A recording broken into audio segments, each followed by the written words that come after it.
Hello everyone, আসসালামু আলাইকুম। মধুমাস চলছে, কাঁঠাল না খেলে কি হবে? তো মুন্নির আবদার রাখার জন্য আমি আজকে বাজার থেকে একটা 50 টাকা দিয়ে কাঁঠাল নিয়ে আসলাম। আর কাঁঠালটা ভাঙার জন্য যে প্রস্তুতি নিলাম সেটা হচ্ছে হাতে প্রথমে আমি সরিষার তেল ভালো করে লাগিয়ে নিলাম, কারণ কাঁঠালের আটা কিন্তু খুবই একটা খারাপ জিনিস। মুন্নিও বসে পড়লো কাঁঠাল খাওয়ার জন্য। দেখুন, মুন্নি কিন্তু ফার্স্টেই কাঁঠালটা খেলো। আর মুন্নি কিন্তু কাঁঠালটা খেয়ে বললো অনেকই, আমি অনেক মিষ্টি। আমিও খেলাম।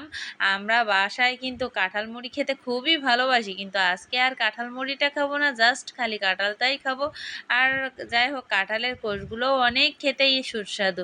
তো আমাদের মতো কারা কারা কাঁঠাল খেতে ভালোবাসেন অবশ্যই কিন্তু কমেন্ট করে জানাবেন এবং একটা লাইক দিতে ভুলবেন না, এবং ভিডিওটি ভালো লাগলে অবশ্যই সবার কাছে ভিডিওটি শেয়ার করবেন। আবারও দেখা হবে নেক্সট একটা ভিডিও নিয়ে। ততক্ষণ সবাই ভালো থাকবেন, সুস্থ থাকবেন। আল্লাহ হাফেজ।